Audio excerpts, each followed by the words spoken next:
stigmanya adalah perbankan itu untuk lulusan ekonomi, lulusan mungkin sebagian lulusan hukum gitu ya. Sehingga tidak terbayang bahwa lulusan Fakultas Geografi bisa masuk ke perbankan. Berkat jasa Pak Win saja kita punya kesempatan karena disitulah saya berani untuk mendaftar. Itu satu yang menurut saya ada 120 orang talent yang di saat mungkin hanya dalam waktu 6 bulan itu masuk ke banking industry. Tapi kemudian kalau saya perhatikan berikutnya memang tidak begitu banyak. Yang saya tidak tahu persis apakah mereka tidak tertarik untuk masuk ke banking industry.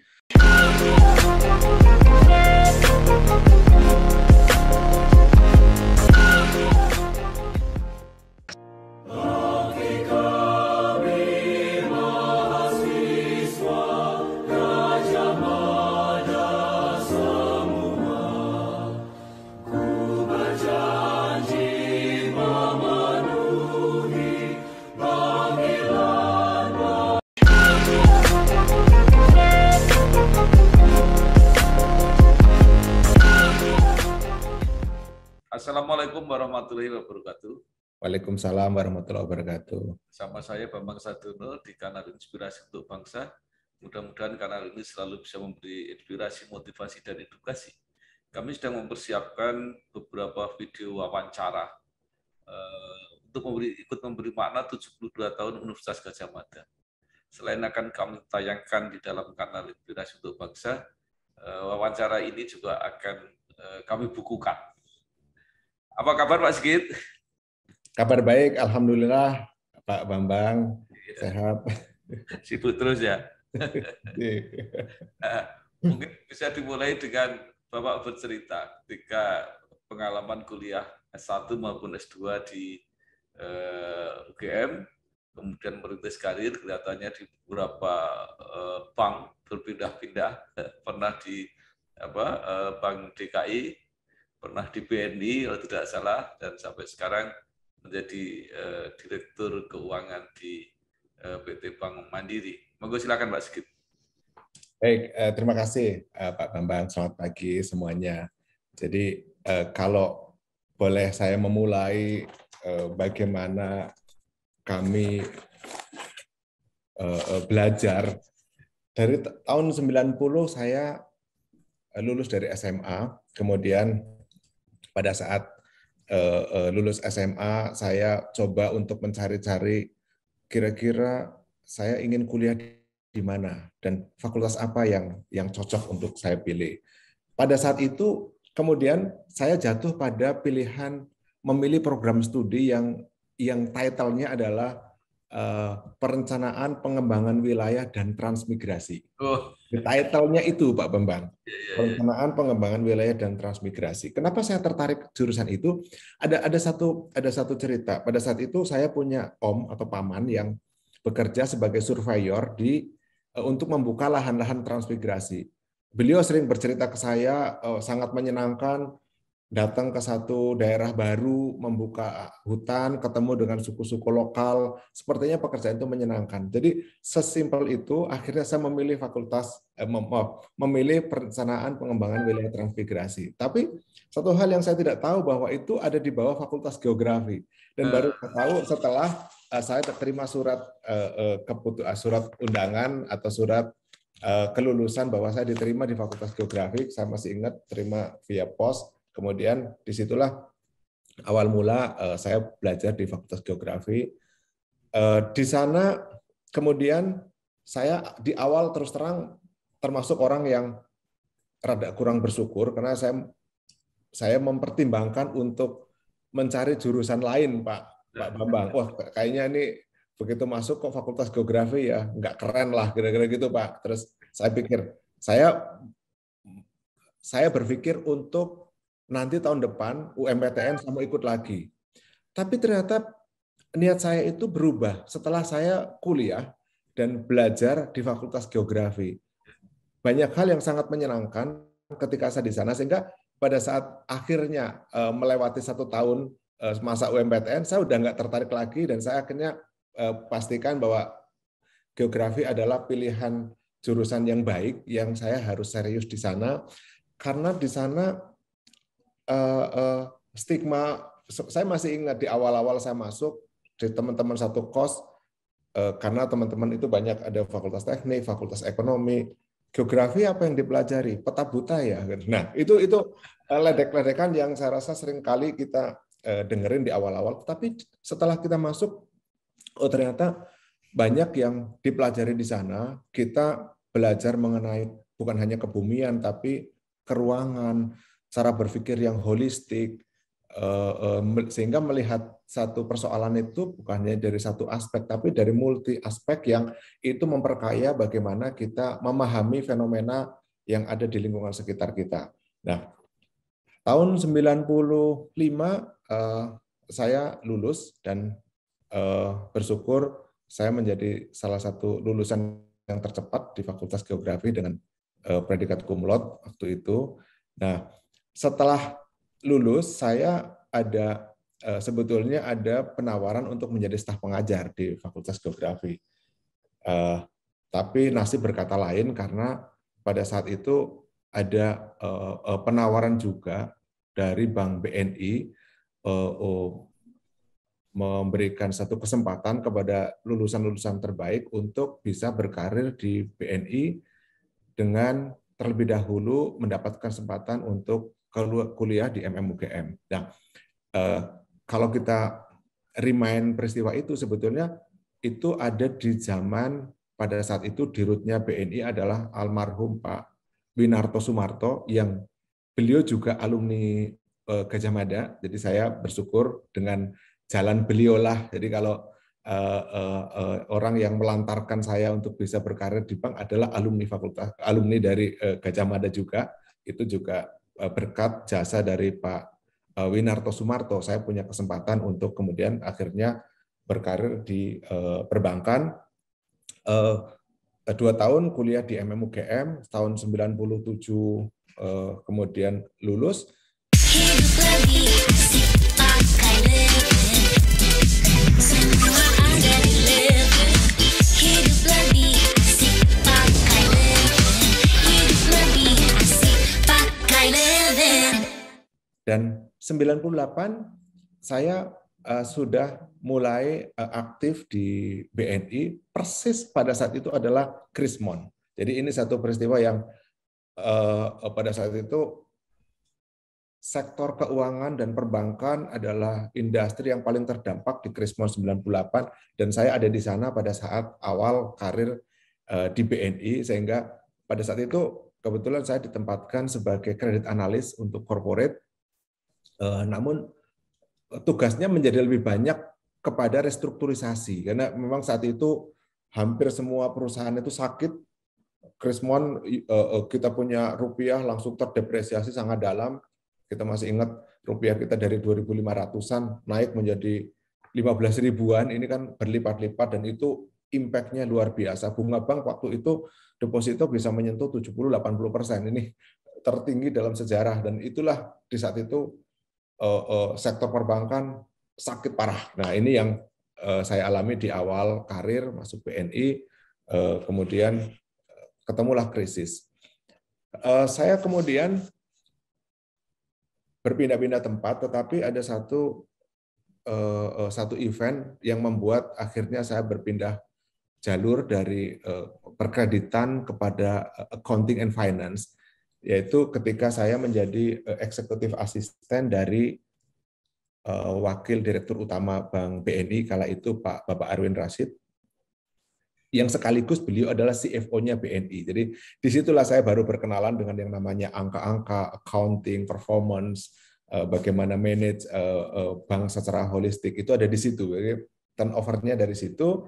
Setelah selesai tugas saya sebagai eksekutif asisten, saya kemudian berkesempatan juga untuk langsung ke salah satu divisi yang menghandle accounting and finance, yaitu divisi pengendalian keuangan.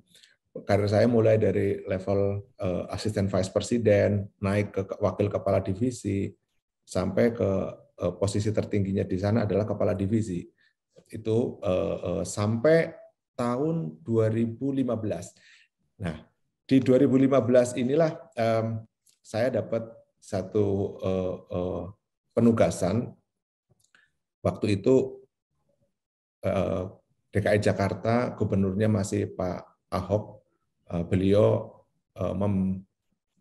meminta ya kepada Pak Dirut kami untuk bisa dikirimkan talent untuk membantu melakukan perbaikan di sana gitu ya, dan kemudian saya yang diminta ke sana menarik karena saya tidak pernah membayangkan ke bank daerah karena tentu dari sisi scalability kemudian kompleksitas jauh lebih kecil gitu ya, tetapi apa yang ada di sana kemudian saya justru banyak belajar. Saya banyak belajar bagaimana bukan hanya memberikan direction, tetapi juga bagaimana kita sebagai direktur itu bisa turun ke bawah, bukan hanya memberikan perintah, oh ini yang benar harus begini, tetapi cara kerja, ngajari cara kerja pun harus kita lakukan. Sehingga memang di 2 tahun pertama saya benar-benar involve secara detail ke bawah untuk melakukan transformasi.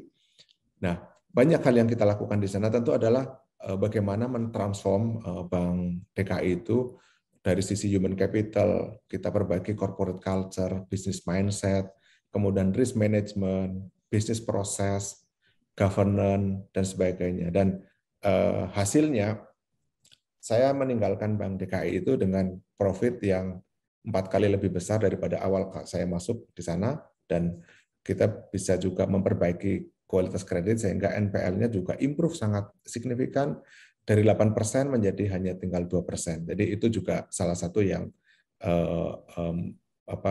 membahagiakan saya karena kita bisa melewati dan memperbaiki satu bank kecil yang kondisinya saat itu kurang baik menjadi sehat kembali. Di awal 2020 di bulan Februari saya kembali dipanggil oleh Kementerian BUMN untuk bisa kembali lagi ke BUMN. Nah, disitulah kemudian masuk ke BNI di bulan Februari tahun 2020. Tepat 1 bulan setelah saya masuk, krisis kembali terjadi karena COVID-19 masuk gitu. Itu satu situasi yang saya seperti mengulang apa yang awal saya masuk ke BNI tahun 98, krisis juga. Jadi pas masuk ke BNI berikutnya kita dihadapkan dengan situasi krisis, tetapi berbeda krisisnya. Kalau dulu krisisnya adalah diawali dari finansial, kali ini krisisnya diawali dari aspek kesehatan karena COVID-19 yang rasanya kita nggak pernah mengalami sebelumnya tiba-tiba terjadi, dan sampai hari ini sudah berjalan hampir 2 tahun kita masih berkutat dengan COVID, dan mudah-mudahan ini makin hari kita juga makin sehat karena kita sudah divaksin, dan besar harapan kami kelak akan jadi endemi, Pak Bambang. Ini juga yang kami alami. Tidak lama saya di sana untuk menghadapi krisis kedua. Di bulan Oktober saya kembali diminta dan ditugaskan ke Bank Mandiri. Nah, sehingga dari bulan Oktober 2020 sampai sekarang saya dapat amanah untuk ke bank yang lebih besar lagi, yaitu di Bank Mandiri. Kurang lebih demikian perjalanannya, Pak Bambang.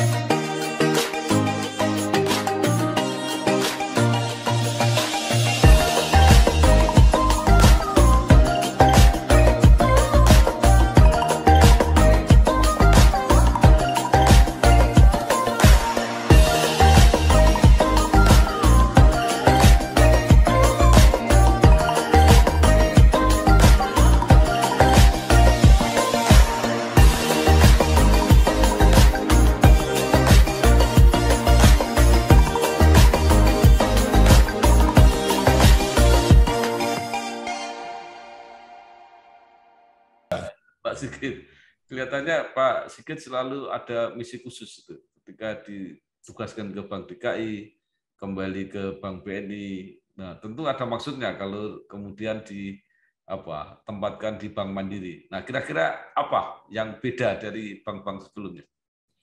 Ya,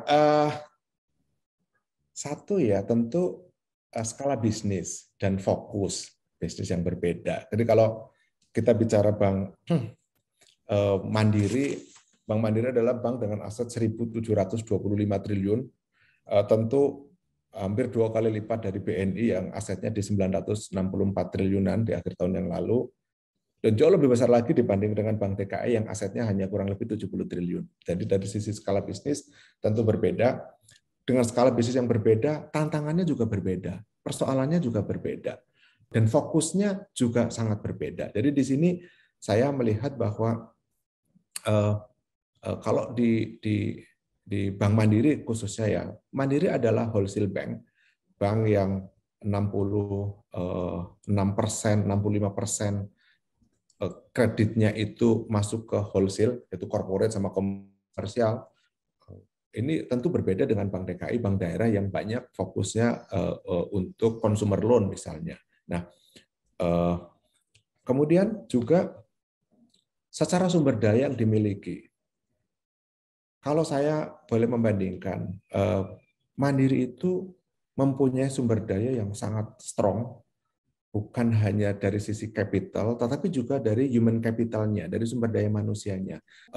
Kita melihat bahwa hari ini, kalau Pak Bambang lihat, banyak sekali alumni-alumni dari Mandiri yang berkarir menjadi top manajemen atau menduduki posisi-posisi puncak di hampir sebagian besar BUMN di Indonesia. Ini juga membuktikan bahwa memang berbeda talent yang dimiliki, kemudian sistem bagaimana pengembangan sumber daya manusia, sekaligus juga capital. Jadi strong capital dan strong human capital ini menjadi sesuatu yang dimiliki oleh Mandiri saat ini sangat kuat, dan itu pula yang sebetulnya menurut saya tantangannya menjadi berbeda dengan pada saat saya ada di bank yang sangat kecil, di Bank DKI misalnya. Nah, di sini juga kalau di Bank BNI misalnya, saya menghandle beberapa fokus selain keuangan dan perencanaan itu adalah procurement, kemudian data analitik. Tetapi di Bank Mandiri yang strong justru selain finance adalah strategik. Jadi ibaratnya begini, kalau di bank-bank kecil itu kita masih bagaimana kita berfokus untuk survive, untuk bisa melawan pertarungan dengan bank-bank yang lebih besar. Di Bank Mandiri tantangannya adalah bagaimana kita menjadi industry leader, bagaimana kita ada di depan, sehingga peran strategi innovation itu sangat sangat kuat di Bank Mandiri. Ini yang menurut saya sangat berbeda, dan di sini kita dituntut untuk bagaimana kita mempunyai visi jangka panjang untuk menjadi Bank Mandiri sebagai industry leader, bagaimana kita merancang satu inovasi-inovasi. Nanti tentunya terkait dengan digital, itu banyak hal yang kita mesti pikirkan menghadapi pertarungan ke depan di industri fintech, kemudian digital bank, kemudian e-commerce. Bagaimana bank ini menjadi tetap relevan dan kita bisa bukan hanya survive, tapi kita bisa menjadi leading di dalam pertarungan bisnis yang semakin sengit. Itu kurang lebih Mandiri itu kita udah bicaranya ke sana, Pak.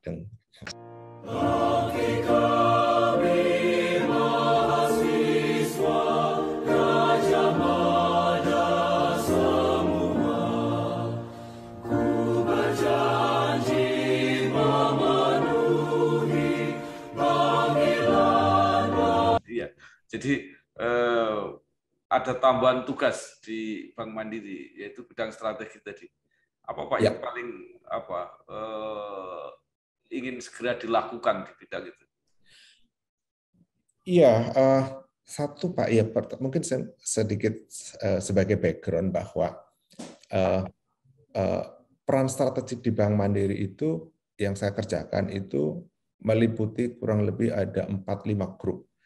Jadi satu adalah strategic and performance, yaitu satu grup yang membuat suatu planning, kemudian strategi sampai budgeting, performance review, sehingga memang mempunyai satu rencana yang baik, kemudian action plan yang baik, monitoring yang baik untuk memastikan bahwa kinerja kita baik, itu ada satu fungsi yang memang under saya yang kita jalankan dengan sangat strong di sana. Kemudian ada juga selain yang sifatnya organik, kami juga punya satu fungsi yang anorganik. Kami sebut sebagai strategic investment and subsidiary management atau sistem. Bagaimana kita mencari satu terobosan-terobosan untuk bisa bertumbuh, termasuk di sana adalah M&A, kemudian akuisisi, kemudian kita merger dan akuisisi tentunya, dan termasuk juga bagaimana kita mencari opportunity di sana. Kami punya satu fungsi yang memang ada sekaligus membawahi 11 anak perusahaan, dan anak perusahaan Bank Mandiri itu dari 11 itu sebagian besar adalah leading di industrinya. Misalnya Bank Syariah Indonesia, kita tahu itu bank syariah terbesar. Kemudian ada Mandiri Sekuritas, itu juga salah satu sekuritas terbesar hari ini, dan beberapa anak perusahaan yang lain. Nah, selain itu kami juga punya yang namanya business transformation. Karena cara kerja, cara berproses bisnis hari ini bisa jadi sudah tidak relevan lagi dalam beberapa tahun mendatang. Nah, disitulah sebetulnya bagaimana kita melakukan inovasi ke depan seperti apa, termasuk juga corporate transformation. Kalau Bapak bayangkan dulu misalnya, atau sekarang ini ya, banking itu kan paling tidak dilayani oleh dua. Satu oleh cabang konvensional, yang satu sudah mulai shifting ke digital. Pertanyaannya, cabang ini ke depan akan seperti apa? Dulu saja waktu kita belum tahu ada ATM, ketika transform ke ATM, cabang orang ngambil uang nggak perlu ke cabang, ke ATM. Tapi ke depan apakah ATM masih relevan? Nah, ini juga pertanyaan-pertanyaan yang besar karena hari ini udah less cash society. Orang jumlah ATM, kita udah nggak lagi fokus bagaimana kita menambah jumlah ATM. Hari ini kita bahkan mengurangi jumlah ATM yang kita miliki. Nah, ini kan perkembangan-perkembangan yang harus kita persiapkan.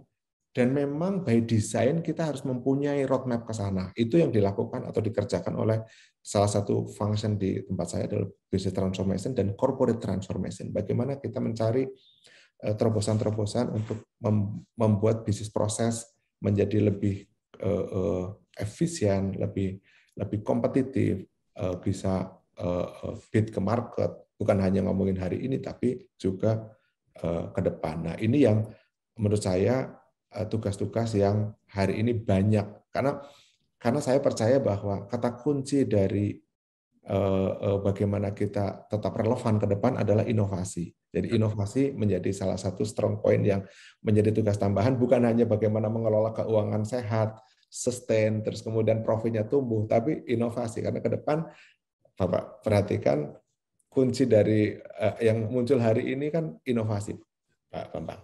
Ya.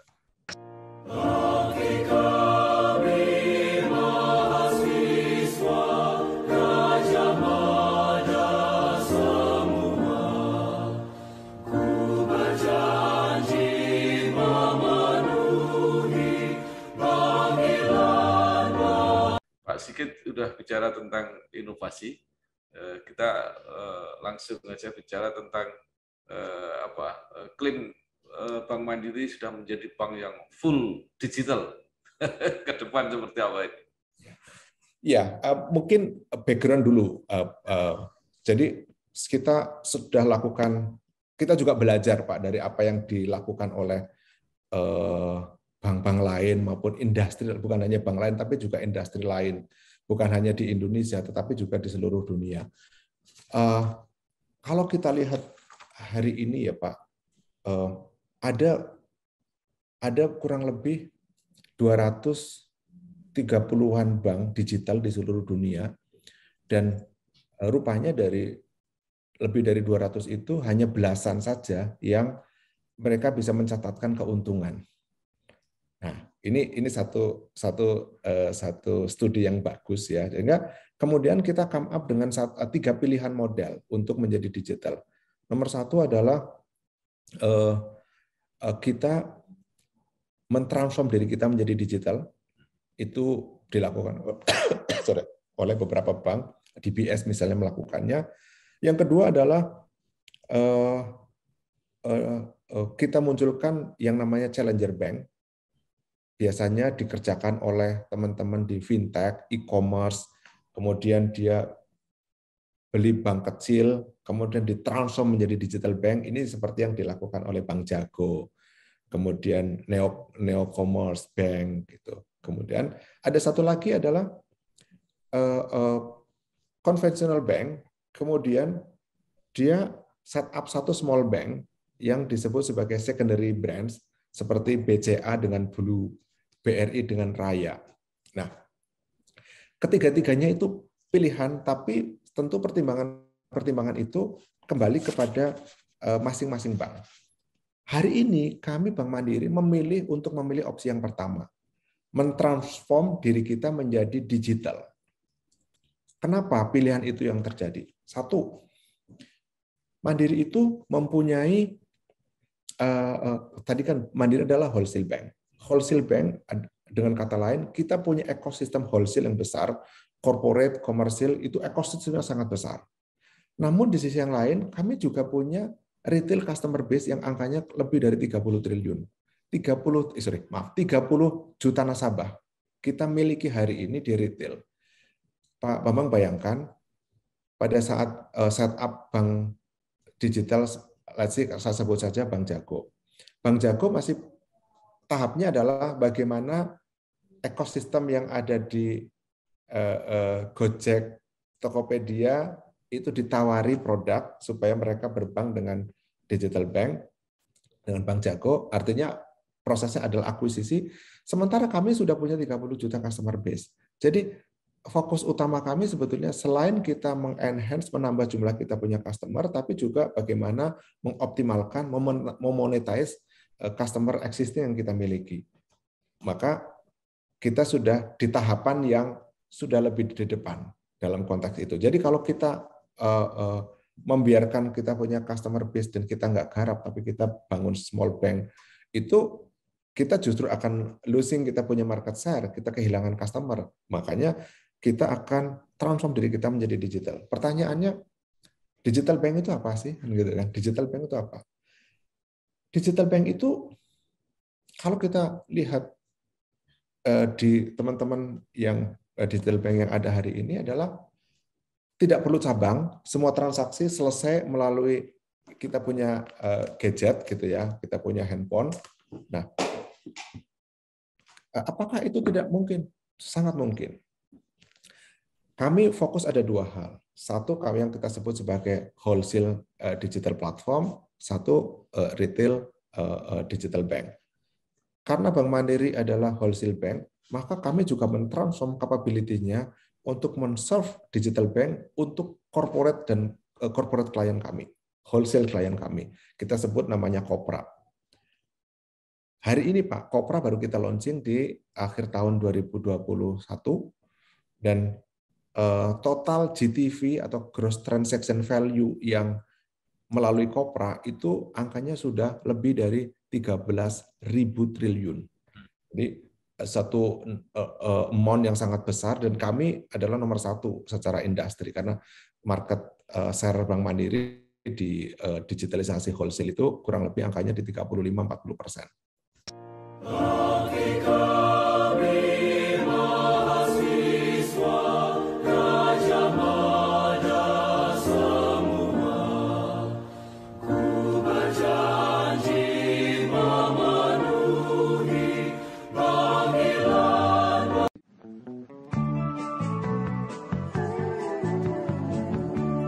Soal KPR dan punya rumah, dari dulu cuma ada satu nama, satu bank yang megang banget.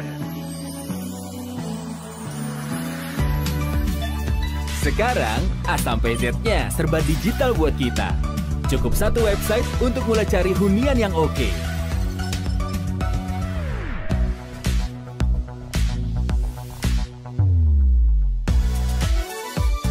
Lagi sesibuk apapun, cukup satu fitur ngajuin KPR online.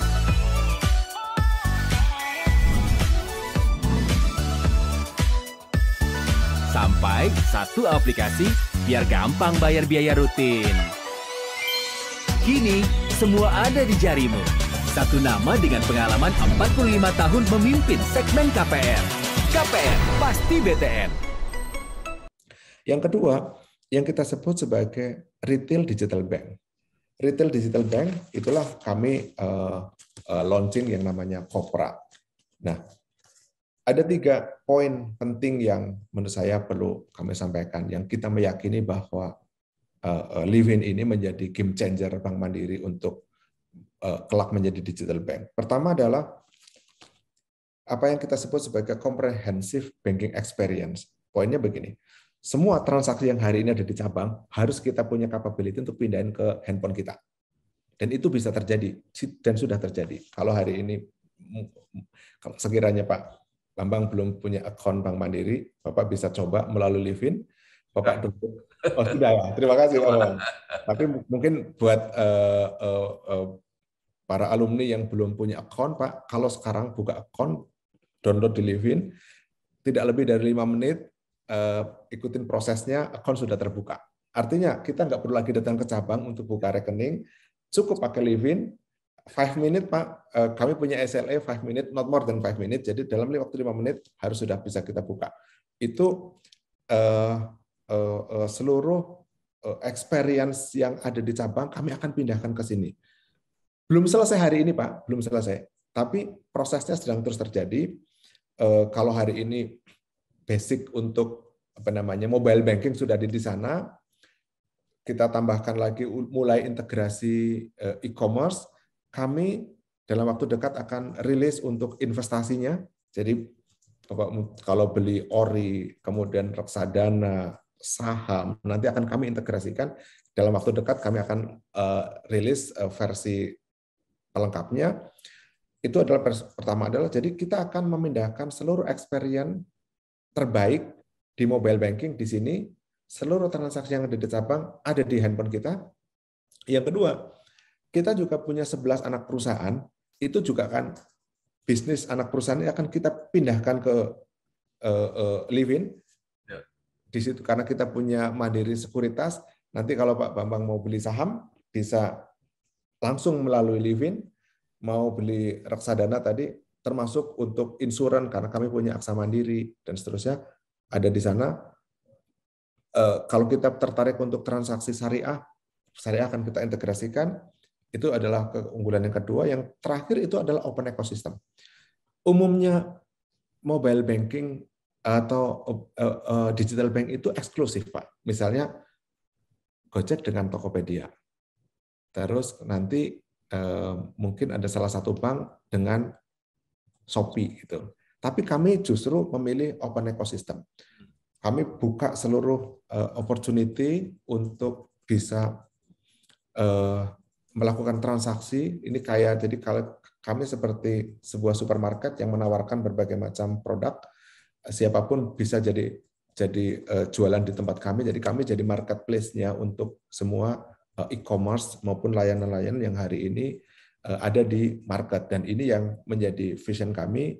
Open EBA ini menjadi satu keyakinan bahwa ke depan kita nggak bisa hanya mencoba untuk bertarung dengan mereka, tapi partnership itu adalah pilihan yang paling logik yang akan kita lakukan supaya kita tetap akan bisa menjadi relevan dan besar. Dan kita berangkat dari 30 juta customer base yang Bank Mandiri miliki hari ini. Itu angka juga yang sangat besar. Jadi kami punya keyakinan, dan itu juga selain kami lakukan transformasi digital melalui Livin dan Kopra, kita juga mengikuti, sekarang kami sedang berproses untuk melakukan transform di branches-nya, di cabang. Kelak nanti cabang Bank Mandiri tidak seperti yang ada hari ini.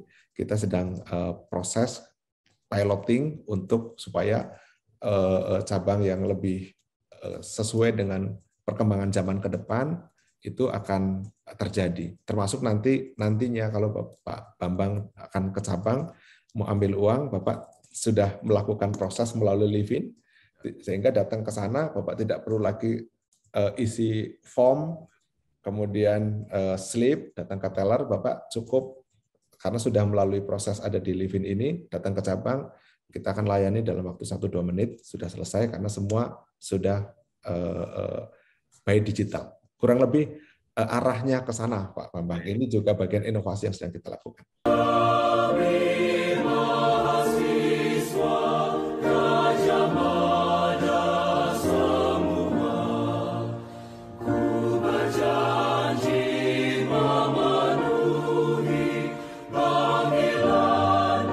Saya ada pertanyaan kecil ya. Mungkin juga nasabah lain mungkin ada yang seperti saya. Saya kan jadi nasabah ini sudah lama sekali. Sehingga sebelum ada Livin itu kan kita sudah pakai itu, sistem yang lama. Ya. Nah, apakah itu nanti mau diintegrasikan atau yang lama juga tetap biar jalan seperti itu? Livin versi lama yang biru dengan versi yang kuning, yang New Livin, ini platformnya berbeda. Dua buah platform yang berbeda. Nah, yang nanti akan kita lakukan adalah saat ini kita menghimbau, mendorong untuk nasabah yang menggunakan Livin biru itu berubah menjadi Livin kuning. Dan kelak nanti Livin biru itu akan kita matikan, Pak. Akan kita tutup. Kenapa? Karena kalau platformnya sama, kita bisa upgrade, Pak. Tapi kalau platformnya berbeda, kita nggak bisa upgrade. Kenapa kita mengambil keputusan merubah platform?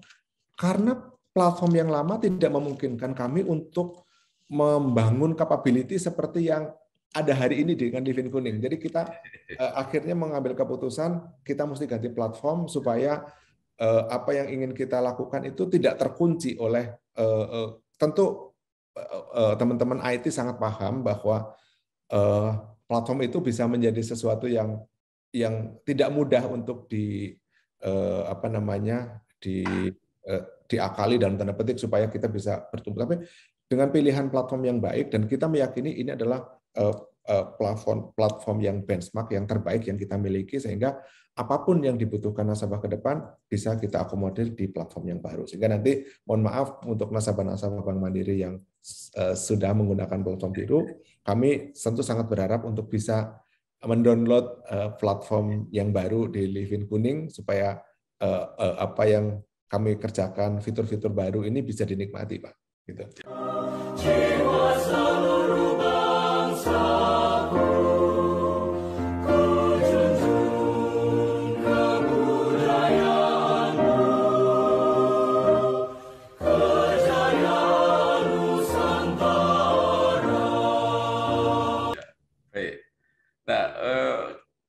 Pertanyaan saya begini, melihat ternyata bisnis retail Bank Mandiri ini kan juga berkembang dari begitu pesat.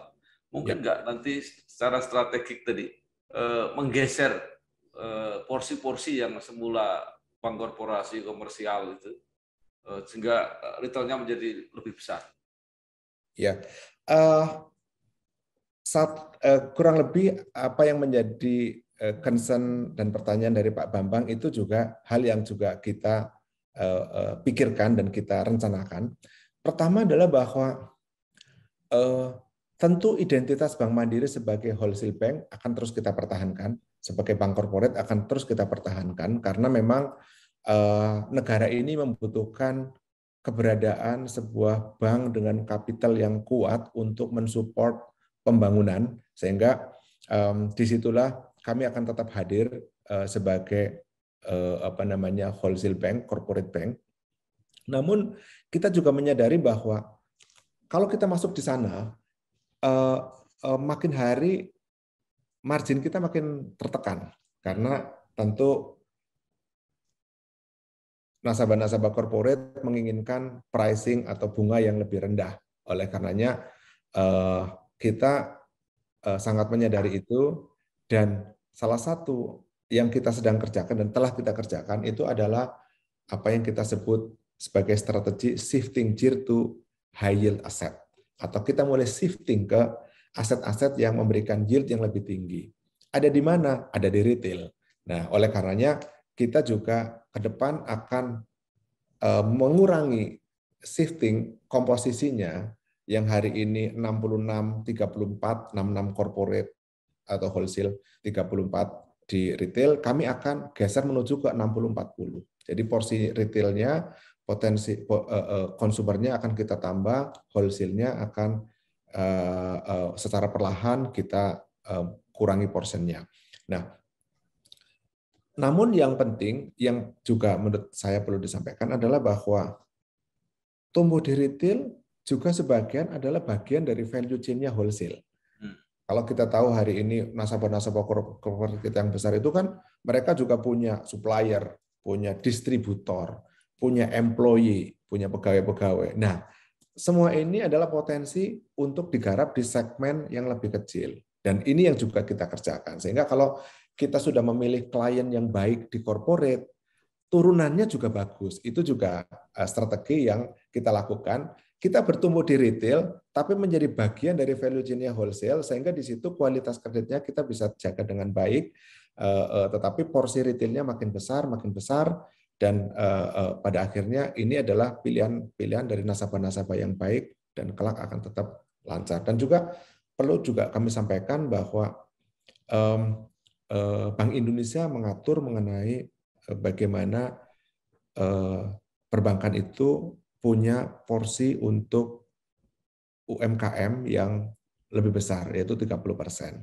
Saat ini Bank Mandiri sudah menuju ke angka itu, gitu. Mungkin dalam waktu beberapa tahun ke depan kita sudah bisa mencapai porsi di 30%, karena memang fokus Bank Mandiri kan berbeda dengan Bank Rakyat misalnya yang UMKM. Kami fokusnya ke corporate, tapi kita akan mulai shifting sehingga dalam beberapa tahun ke depan ini akan kita penuhi angka itu. Dan kalau kita lihat di tahun 2021, pertumbuhan UMKM Bank Mandiri, di KUR misalnya, Bank Mandiri tumbuhnya hampir 30%. Jadi ini juga satu capaian yang baik, di mana porsi dari mikro pun kita berikan porsi pertumbuhan yang jauh lebih kencang dibanding dengan pertumbuhan di corporate kami yang hanya 6%, Pak Bambang.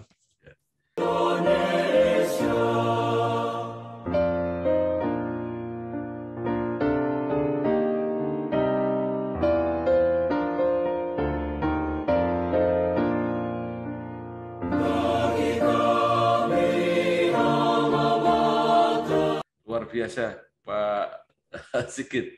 Nah, Bapak kan belum terlalu lama di Bank Mandiri, tetapi apresiasi sudah muncul, yaitu antara lain ada penghargaan sebagai top CFO in Finance Transformation. Nah, tadi yang sudah banyak diceritakan itu diberikan oleh Bisnis Indonesia Top BUMN Awards 2021. Nah, apa cerita di balik ini? Iya Pak, jadi kalau kita flashback 2021 kita masih dalam kondisi krisis. Pada saat 2020 profit Bank Mandiri anjlok cukup signifikan dibanding tahun 2019. Kami dari angka tahun 2019 sekitar 27 triliun, Mandiri turun ke 17 triliun. Jadi kita terpangkas kurang lebih 10 triliun. Karena memang COVID, kita mesti bentuk cadangan kredit yang cukup besar. Kita juga harus berikan relaksasi kepada nasabah-nasabah kita dalam bentuk diskon bunga dan sebagainya, sehingga pendapatan kami secara umum turun. Bukan hanya perbankan sebetulnya, kan hampir sebagian besar bisnis juga di 2020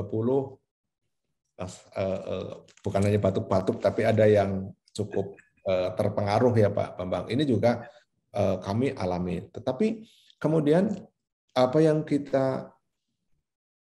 terjadi 2020, kita banyak belajar sehingga 2021 kita melakukan langkah-langkah yang cukup radikal untuk bagaimana kita keluar dari kondisi krisis, bukan hanya survive, tapi bagaimana kita bisa mendapatkan opportunity untuk bisa turn around. Itu yang menurut saya kurang lebih cerita di balik itu semua. Sehingga surviving mode yang kita lakukan di 2020 mulai kita shifting dengan melakukan satu pendalaman dan juga fokus bisnis, sehingga di 2020 transformasi yang 2021 langkah-langkah kita lakukan itu menghasilkan satu result yang baik.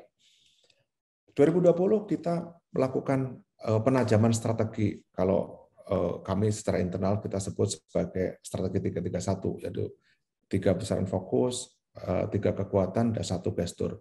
apa yang kita lakukan. Dan salah satu gestur yang penting juga yang kita dorong adalah kita ingin agresif namun tetap prudent. Nah, disinilah yang menjadi spirit buat para Mandirian di 2021, kita lakukan transformasi dan menghasilkan satu result yang baik. Di 2021 kami sudah membukukan laba 28 triliun, bahkan angka laba ini lebih tinggi daripada perolehan laba Bank Mandiri sebelum adanya COVID, sebelum adanya krisis. Artinya apa? Kita bisa membuktikan bahwa dalam kondisi pandemi, masih dalam kondisi pandemi, kita ingat Delta varian di bulan Juli, Agustus, pun kita masih bisa mencatatkan profit yang baik.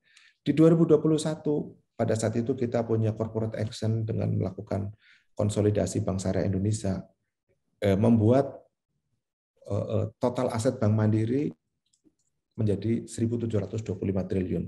Mencatatkan Bank Mandiri sebagai bank dengan aset terbesar di tahun 2021. Ini adalah angka-angka besaran yang bisa kita lakukan. Tentu banyak sekali aktivitas detail yang kita kerjakan, tetapi at the end resultnya ada di sana. Dan poin yang penting juga adalah tercermin juga di harga saham Bank Mandiri. Karena di tahun lalu harga saham Bank Mandiri mencatatkan kenaikan yang tertinggi dibanding teman-teman kita di bank-bank yang lain. Jadi itu juga buah dari apresiasi para analis, investor, dan market terhadap apa yang kita kerjakan. Tentu ujungnya kami punya value yang diukur dari market cap atau market value yang tercatat di bursa. Itu kurang lebih pencapaiannya.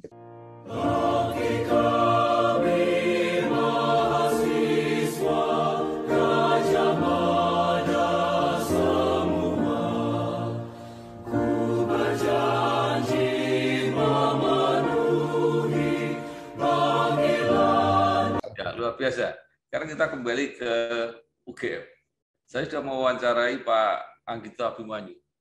Beliau mengatakan begini, ini apa alumni UGM yang diperbankan ini agak berkurang sekarang, Pak, dibandingkan dengan periode sebelumnya. Bapak merasakan itu? Iya, saya sangat merasakan itu, Pak Bambang. Jadi kalau balik lagi ke flashback ya Pak, sebetulnya salah satu yang membuat alumni UGM banyak diperbankan itu salah satunya adalah program yang saya masuk pada saat tahun 1995-96.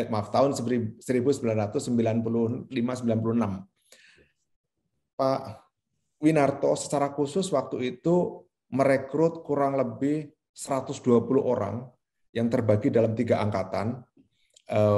Dia memberikan kesempatan kepada talent-talent terbaik di kampus kita di UGM, sehingga pada saat itu saya juga berkesempatan karena stigmanya adalah perbankan itu untuk lulusan ekonomi, lulusan mungkin sebagian lulusan hukum gitu ya, sehingga tidak terbayang bahwa lulusan Fakultas Geografi bisa masuk ke perbankan. Berkat jasa Pak Win saja kita punya kesempatan karena disitulah saya berani untuk mendaftar. Itu satu yang menurut saya ada 120 orang talent yang di saat mungkin hanya dalam waktu 6 bulan itu masuk ke banking industry. Tapi kemudian kalau saya perhatikan berikutnya memang tidak begitu banyak yang saya tidak tahu persis apakah mereka tidak tertarik untuk masuk ke banking industry, tetapi kalau kita perhatikan justru banyak lulusan-lulusan dari saya sebut saja misalnya IPB gitu ya. IPB yang banyak berkarir di banking industry. Ini juga satu yang menurut saya ke depan tentu kita ingin mendorong ya teman-teman yang sekarang mungkin masih menjadi mahasiswa untuk bisa mau ikut berpartisipasi masuk ke sektor perbankan karena kalau opportunity sebetulnya terus dibuka. Seperti di Bank Mandiri sendiri, kami juga membuka program ODP itu multidisiplin ilmu, bukan hanya dari FEB misalnya, multidisiplin ilmu. Tetapi balik lagi tentu kita ingin juga memberikan satu dorongan kepada teman-teman supaya ke depan masuk di banking industry itu bukan satu pilihan yang baik, pilihan yang buruk ya, tapi juga salah satu alternatif yang baik untuk bisa kita jadikan sebagai profesi ke depan. Jiwa seluruh bangsaku, ku junjung kebudayaanmu, kejayaan Nusantara. Ya, mungkin ada yang khas Pak ya, yang di industri perbankan itu selain mungkin kemampuan teknis ya atau secara umum, tapi ada nggak yang menyangkut karakter gitu kira-kira, mungkin cukup hati-hati, cukup detail dan sebagainya gitu. Ya, pertama tentu betul sekali Pak Bambang bahwa karakter dari banker itu sangat penting karena bisnis bank adalah bisnis kepercayaan, sehingga integriti itu menjadi satu modal yang sangat kuat. Dan menurut saya alumni UGM itu adalah kumpulan orang-orang yang punya integriti yang sangat baik.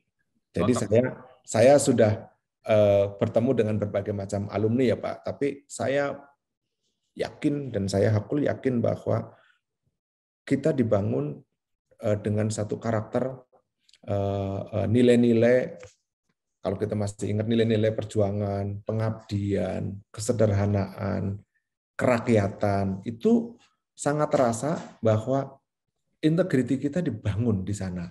Dan saya merasakan betul bahwa memang banking industry itu membutuhkan integriti. Nah, mungkin ada satu hal yang juga menjadi satu area untuk kita improve bersama-sama adalah misalnya terkait dengan kepercayaan diri, terkait dengan penguasaan bahasa misalnya, yang kalau kita perhatikan seringkali teman-teman kita ya alumni UGM itu low profile, kelewat low profile. Ini yang sering saya rasakan. Padahal kompetensi, integriti, tidak kalah, sangat strong. Tetapi kadang-kadang kita sering tidak mau speak up, tidak mau tampil di depan. Ini area-area yang menurut saya tentu ke depan kita perlu persiapkan supaya alumni-alumni dari Kagama ini bisa punya peran yang lebih strong di banking industry. Itu yang saya coba rasakan. Tapi secara keseluruhan banking industry untuk lulusan UGM cocok Pak. Karena tadi karakter dan kemudian nilai-nilai yang kita diajarkan dari kampus itu sangat sesuai dengan banking industry. Sehingga kalau kita integritinya bagus, tentu kehati-hatian, prudensial itu kan menjadi value yang kita jaga di banking industry. Gitu Pak.